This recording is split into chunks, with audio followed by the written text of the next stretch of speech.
마음의 경영은 사람에게 있어도 말의 응답은 여호와께로부터 나오느니라.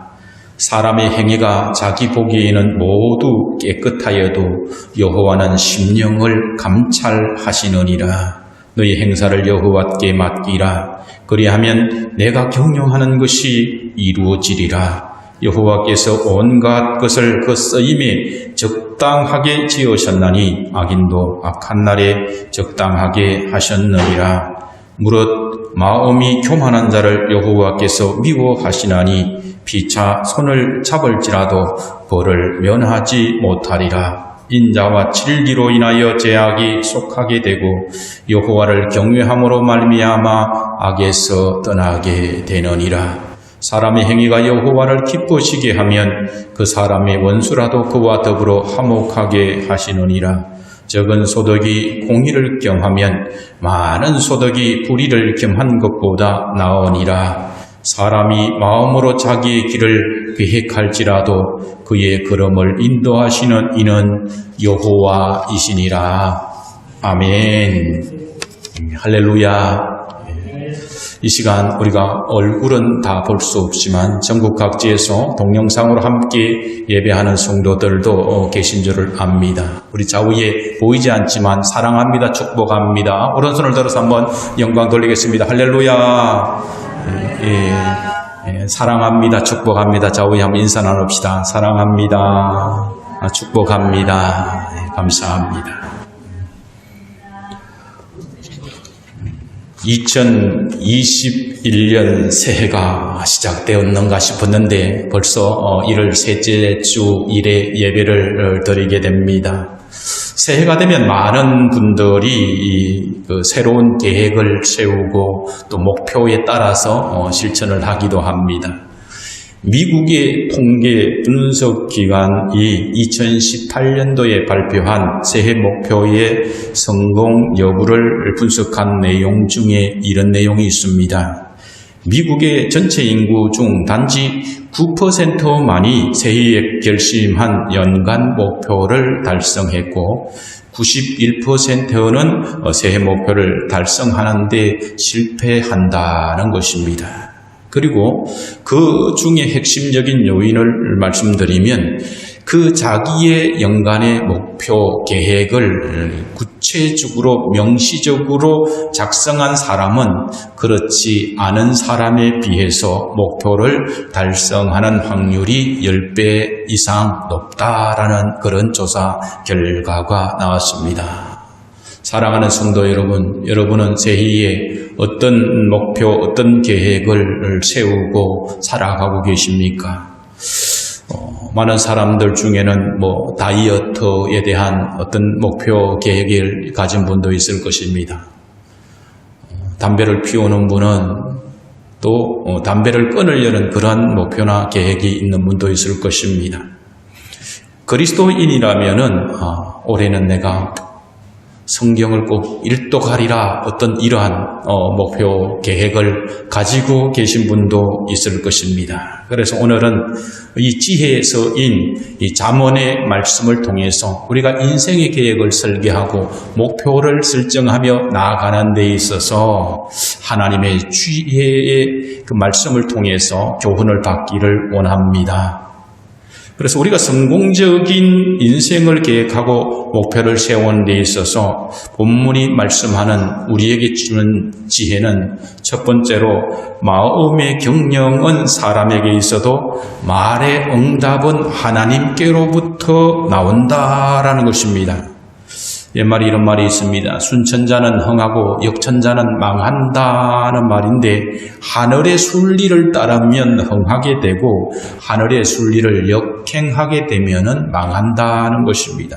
오늘 이 말씀이 본문의 말씀과도 일맥통하는 내용입니다. 오늘 1절의 말씀에 보면은 마음의 경영은 사람에게 있어도 말의 응답은 여호와께로부터 나느리라고 말씀을 하는데 9절에도 사람이 마음으로 자기의 길을 계획할지라도 그의 걸음을 인도하시는 이는 여호와시니라 이렇게 말씀하는 겁니다.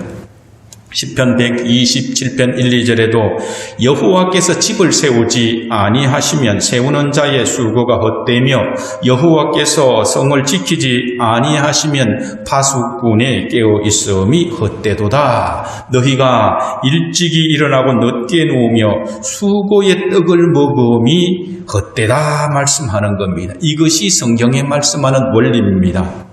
인생의 계획을 세우고 실천함에 있어서 이 원리를 우리가 인식하고 전제하고 인생의 계획을 세우고 실천하는 것이 바로 지혜로운 인생 슬기가 되는 것입니다.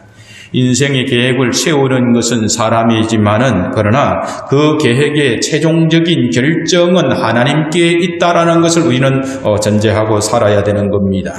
고린도전서 3장 6절에서 바울도 이러한 원리를 알았기 때문에 자신의 사역을 돌아보면서 이렇게 고백을 합니다.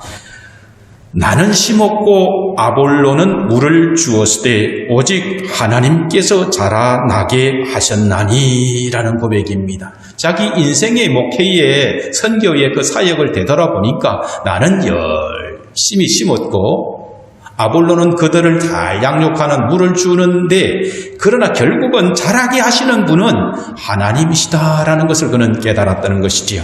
그래서 이 원리를 알면은 자기의 사역이 잘 되었다고 해서 교만하지 않게 되는 것이고 또 사역의 열매가 만족스럽지 못하다고 해도 좌절하지 않게 되는 것입니다. 사무엘상 17장 54절에 보면은 너는 다윗이 이렇게 골리앗에게 나아가면서 이렇게 외치며 나갑니다. 너는 칼과 창과 단창으로 내게 나오거니와 나는 만군의 여호와의 이름 곧 네가 모욕하는 이스라엘 군대의 하나님의 이름으로 내게 나아가노라 라고 그렇게 다짐하고 외치면서 나아가는 겁니다. 다윗은 어린 소년에 불과함에도 불구하고 골리앗은 적군의 거인 장군입니다. 이에게 나아가서 이길 승률은 없는 거지요. 그럼에도 불구하고 다윗의 안에 있는 믿음의 고백은 내가 하나님의 이름으로 나아간다는 것입니다. 구원하심이 칼과 창과 단창이 있는 것이 아니라는 것이에요. 그래서 하나님께서 모든 전쟁의 성패를 좌우한다라는 믿음이 있었기에 그는 담대하게 나아갔던 것입니다. 두 번째로 우리에게 주시는 교훈은 하나님은 우리의 심령을 감찰하시는 분이다라는 겁니다. 하나님은요, 우리 자신이 알지 못하는 머리카락까지도 세시는 바 되시는 하나님이라고 성경은 말씀합니다. 오늘 본문 2절에 보면은 사람의 행위가 자기 보기에는 모두 깨끗하여도 여호와는 심령을 감찰하신다라고 말씀합니다. 우리가 하나님의 일을 함에 있어서 사업을 함에 있어서 우리는 사람들 보기에는 어떠하든지 하나님은 우리 깊은 심령의 골수까지도 뚫어 보시는 분이시라는 거예요. 성령은 말씀은 우리의 심령의 골수도 쪼개고 남는 그런 능력이 있기 때문에 우리는 하나님 앞에 그러한 자세로 하나님께서 나의 심령을 다 알고 계신다는 자세로 인생을 설계하고 나아가야 된다는 것입니다. 시편 139편 2절 4절에 보면은 주께서 나의 앉고 일었음을 아시며 멀리서도 나의 생각을 통촉하시며 나의 길과 눕는 것을 감찰하시며 나의 모든 행위를 익히 아시오니 여호와여 내 혀의 말을 알지 못하시는 것이 하나도 없다라고 그렇게 고백합니다. 코로나 때문에 어디로 가든지 얼굴만 갖다 대도 내 온도가 몇 도인가 아는데 창조주 하나님께서 우리의 생각과 어떤 혀의 말을 모를 리가 없죠. 하나님은 그런 분이시다라는 겁니다. 그러나 하나님 앞에 우리의 심령이 노출되었을 때에 우리가 어떤 모습으로 보여지는가 하는 것도 우리가 알아야 됩니다. 시편 14편 2, 3절에 보면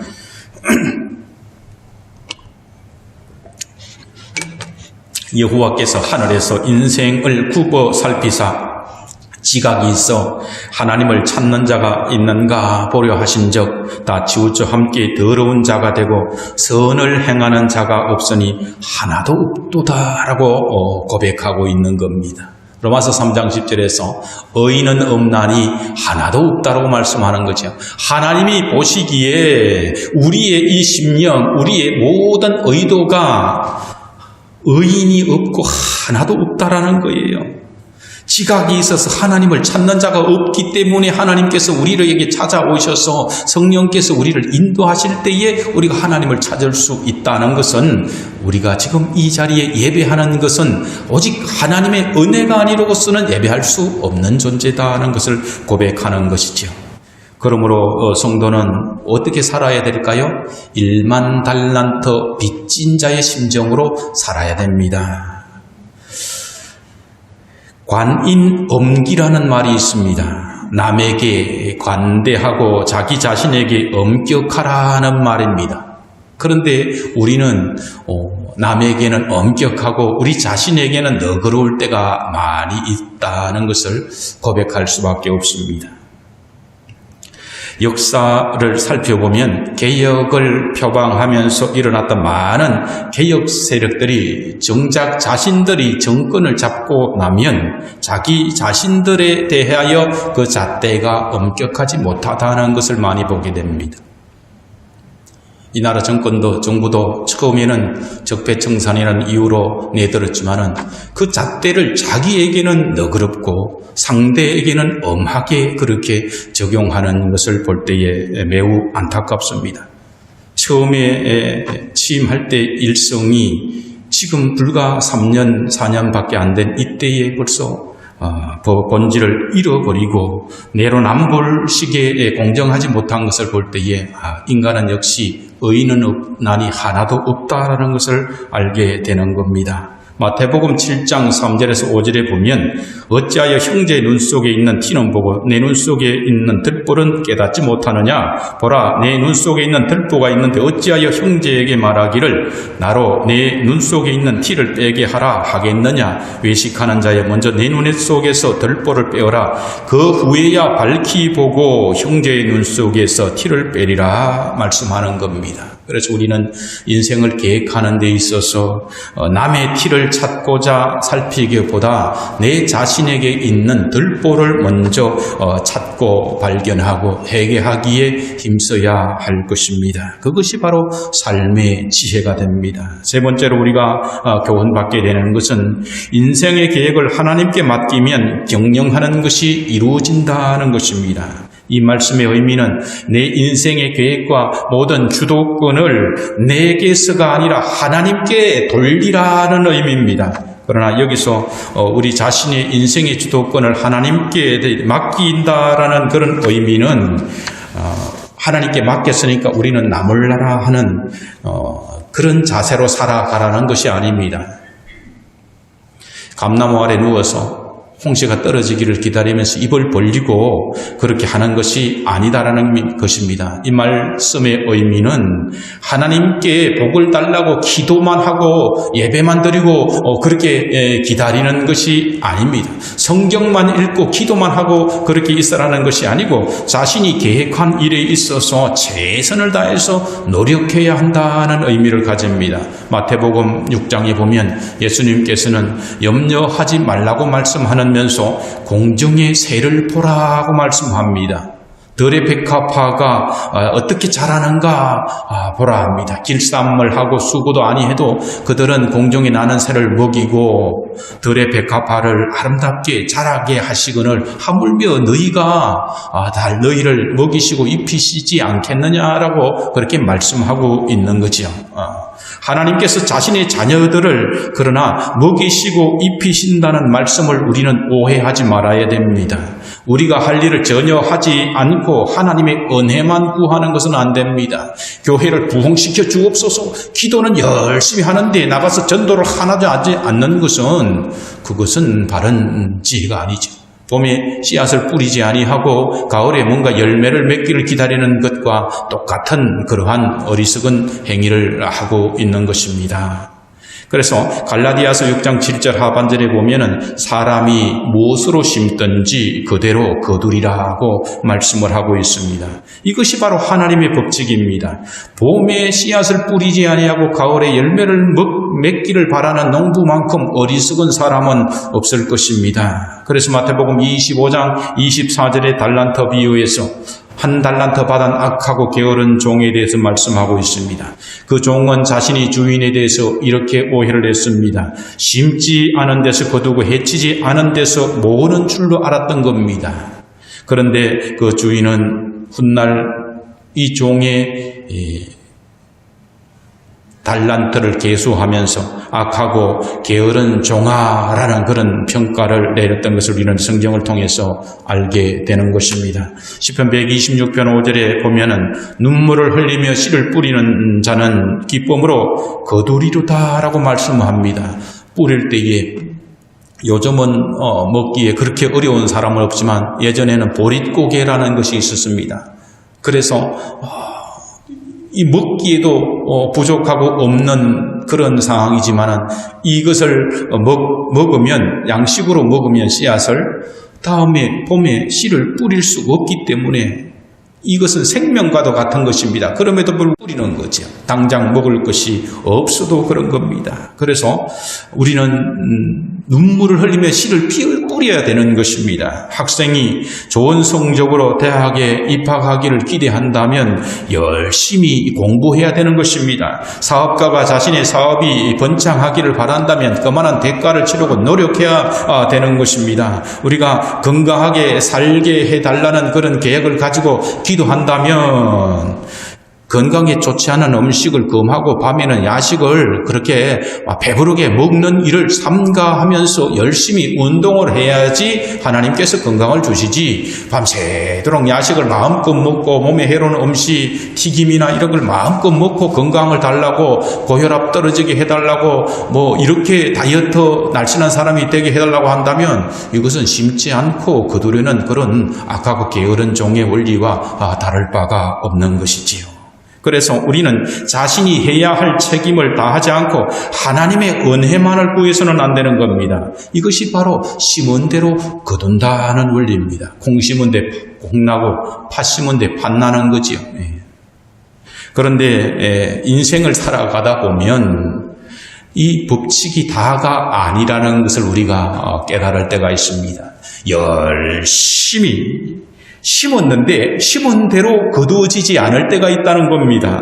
노력했지만 원하는 대로 되지 않을 때가 있습니다. 땀을 흘릴 만큼 열매를 맺지 못할 때가 있다는 거예요. 예외적인 일이 있다는 거예요. 노력해도 되지 않는 것도 있다는 겁니다. 심었는데 그만큼 거두지 못하는 안타까운 일들이 있는데, 농부가 열심히 기대하고 심었는데 가을에 갑자기 이 기상이변이 오고 겨울에 갑자기 한파가 와서 사과가 다 얼어버리는 이런 상황이 있을 수가 있다라는 것입니다. 사업에 투자하고 사업에 기재일지라도 글로벌 환경에서 세계적인 경제 불황이 닥쳐오면은 뛰어난 사업가조차도 어찌할 수 없는 일들을 만나게 된다는 거예요. 인간의 생각으로는 도저히 이해할 수 없는 일들을 만나게 되는 거죠. 하나님 앞에 열심히 비전을 가지고 주의 교회를 섬기고 사업을 열심히 해서 교회를 섬기고자 열심히 하고 있는데 이 사업이 뜻대로 되지 않을 때가 있다는 거예요. 이해할 수 없는 어려운 상황을 우리는 만날 수가 있다는 겁니다. 그럼에도 불구하고 그리스도인은 그러한 어찌할 수 없는 상황에 대해서 너무 염려할 필요가 없습니다.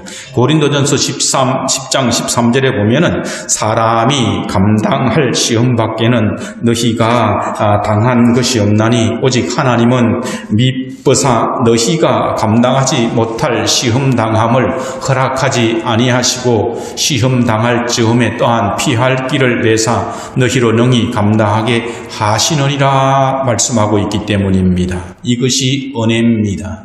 최선을 다하고 기도하고 노력을 하되 하나님께 맡기는 것, 그것이 바로 그리스도인의 인생의 계획인 줄로 믿습니다. 네 번째로는 여호와를 경외함으로 성공적인 인생을 살아갈 수가 있습니다. 6절에 보면은 여호와를 경외함으로 말미암아 악에서 떠나게 된다고 말씀합니다. 여호와에 대한 경외가 악을 피하게 되는 것은 여호와에 대한 두려움으로 인하여 계명들을 순종하게 된다는 거예요. 하나님의 심판에 대해서 두려움은 인간을 악에서 떠나게 합니다. 우리가 이 땅에 사는 것이 다가 아니라 이후에 주님 앞에 설 날, 하나님의 심판대 때 앞에 설 날이 있음을 인식하면서 하나님을 경외하면서 살아가다 보면 이 땅의 것에 매여서 함부로 사람을 대하고 내 욕심대로 살아가지 않고 하나님의 뜻대로 먹든지 마시든지 무엇을 하든지 하나님의 영광을 위해서 살아가는 그러한 복된 성공적인 인생을 살 수가 있는 것입니다. 그래서 잠언 9장 10절에 여호와를 경외하는 것이 지혜의 근본이요 거룩하신 자를 아는 것이 명철이다 라고 말씀합니다. 시편 53편 1절에 어리석은 자는 그의 마음에 이르기를 하나님이 없다 하도다. 그들은 부패하며 가정한 악을 행하며 선을 행하는 자가 없도다 말씀하는 겁니다. 어리석은 자는 그의 마음에 하나님이 없다 하기 때문에 겁날 게 하나도 없는 거예요. 교회를 핍박해도 겁날 게 하나도 없는 거예요. 교회를 핍박하는 위정자들 중에 교회에 안수 집사가 있다는 사실에 대해서 매우 놀랍습니다. 볼링장이나 어떤 헬스장의 대표들을 만날 때는 그들을 겸허하게 그들의 어려움을 이해하지만 교회의 교단의 대표들을 만났을 때는 단호하게 그렇게 거절을 할 수 있는 그 용기가 어디서 나왔는지 심히 경외스럽습니다. 여호와를 없는 분처럼 취급하면 그런 자가 교회를 공격할 수 있지 하나님이 살아계신다라는 것을 믿는 믿음의 사람은 결코 교회를 그렇게 쉽게 대하고 교단의 대표 하나님의 종들을 그렇게 업수히 대할 수가 없는 것입니다. 그러므로 여호와를 경외하는 것이 지혜의 근본입니다. 이제 말씀을 마무리하겠습니다. 2021년 한 해 여러분은 어떤 계획과 목표를 세우고 계십니까? 한 해 계획과 목표를 아직까지 미처 세우지 못했다면 지금이라도 세우시고 실천하기를 권면합니다. 갈라디아서 6장 8절에 자기의 육체를 위하여 심는 자는 육체로부터 썩어질 것을 거두고 성령을 위하여 심는 자는 성령으로부터 영생을 거두리라 하고 말씀합니다. 여러분의 인생을 살아가는 데 있어서 많은 좋은 계획이 있지만 그러나 성령을 위하여 심고 성령을 위하여 계획하는 그런 한 해가 되기를 바랍니다. 그래서 그 계획을 통해서 썩어질 열매가 아니라 영생하는 열매를 날마다 맺어가는 그러한 복된 한 해가 되기를 주님의 이름으로 축복합니다. 2021년 새해 백벽두에 여러분들에게 인생의 이정표로 있기를 바라는 심정으로 오늘 구절 말씀을 제가 읽어드리겠습니다. 함께 읽어볼까요? 시작. 사람이 마음으로 자기의 길을 계획할지라도 그의 걸음을 인도하시는 이는 여호와시니라. 아멘. 여러분들이 계획할 것입니다. 그러나 여러분의 한 해, 여러분의 인생의 미래를 인도하시는 분은 바로 하나님 아버지신 줄로 믿습니다. 하나님 아버지는 때로는 여러분들이 잘못된 계획을 가지고 잘못된 길로 갈 때는 때로는 그 길을 돌이키도록 하시는 은혜가 있는 것입니다. 그래서 한 해도 여러분이 혹여 좀 부족한 계획을 세우실지라도 하나님께서는 여러분의 길을 인도하시고 또 인생을 한 해 살아가다 보면 사망의 엄침한 골짜기 같은 어려움도 만날 것입니다. 그러나 하나님께서는 눈동자같이 여러분들을 지키시고 보호하실 줄로 믿습니다. 올 한 해도 여러분의 가정과 사업과 직장과 모든 하는 일들에게 영원히 잘된 같이 범사에 잘 되기를 주님의 이름으로 축복합니다. 기도하겠습니다. 하나님의 크신 은혜를 감사와 영광을 올려드립니다. 2021년 한 해가 시작되고 셋째 주일을 맞아서 아버지 하나님이여 사랑하는 성도들이 인생의 계획과 목표를 세울 때에 아버지 하나님 그 경영하는 것을 하나님께 맡기게 하여 주시고 사람이 계획할지라도 그 걸음을 인도하시는 하나님의 음성 하나님의 말씀을 통하여 듣게 하시고 기도의 시간을 통해서 하나님의 인도하심을 받는 사랑하는 모든 성도들이 되게 하여 주시옵소서. 함께 모이지 못하는 교회 가운데 하나님께서 은혜를 더하여 주시고 특별히 세계로 교회의 손현보 목사님과 그 교인들이 이 엄동설한 추위에 바닷바람을 맞으며 예배당 앞에서 교회가 폐쇄당한 그 가운데 있음을 한국교회가 기억하게 하여 주시고 아버지 하나님이여, 저들의 기도가 하루속히 회복되게 하시고 저들의 희생을 통하여 한국교회가 20%라도 예배드릴 수 있는 길이 열렸음을 잊지 않게 하시고 저들의 십자가, 저들의 희생을 통하여 한국교회가 깨닫게 하시고 한국교회가 이 진빛을 아버지 저들을 위하여 기도하며 깨어있으므로 아버지의 사명을 잘 감당하는 그러한 모든 성도 되게 하여 주옵소서. 감사하며 우리 주 예수 그리스도 이름으로 축복하며 기도드리옵나이다. 아멘.